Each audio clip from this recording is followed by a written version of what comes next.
الحمدللہ رب العالمین والصلاة والسلام علی سید الانبیاء والمرسلین وعلی آلہ واصحابہ اجمعین۔ ناظرین و سامعین، نبی کریم صلی اللہ علیہ وسلم کے سارے صحابہ عظمت والے ہیں، شان والے ہیں، اور سارے صحابہ کی عظمت اور شان کو ماننا یہ ہمارے ایمان کے لیے بے حد ضروری ہے، کیونکہ رسول پاک صلی اللہ علیہ وسلم کا فرمان ہے کہ سرکار صلی اللہ علیہ وسلم نے فرمایا، جب میرے صحابہ کا ذکر آئے تو خاموش رہو۔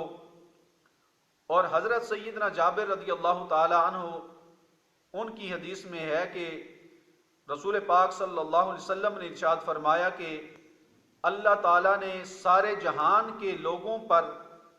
انبیاء و مرسلین علیہم السلام کے علاوہ میرے صحابہ کو فضیلت بخشی ہے، پھر ان میں سے میرے لیے 4 کو منتخب فرمایا، وہ حضرت ابوبکر صدیق، حضرت عمر فاروق، حضرت عثمان غنی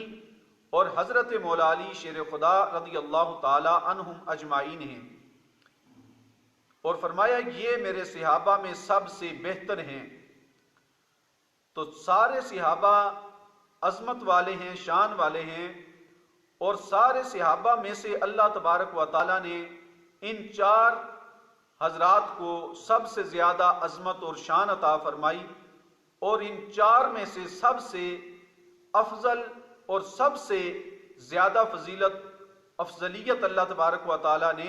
حضرت ابوبکر صدیق اور پھر حضرت فاروق اعظم، پھر حضرت عثمان غنی اور پھر حضرت مولا علی شیر خدا رضی اللہ تعالی عنہ کو عطا فرمائی۔ تو یہ نبی پاک صلی اللہ علیہ وسلم کا فرمان ہے، تو اس پر ہمارا ایمان ہے، اور اسی ترتیب سے اہل سنت و جماعت افضلیت کا عقیدہ رکھتے ہیں، کیونکہ رسول پاک صلی اللہ علیہ وسلم نے جس ترتیب سے بیان فرمایا ہے ہم نے اس پر اپنا عقیدہ مضبوط کر لیا ہے۔ اللہ تبارک و تعالی ہمیں اسی عقیدے پر استقامت عطا فرمائے۔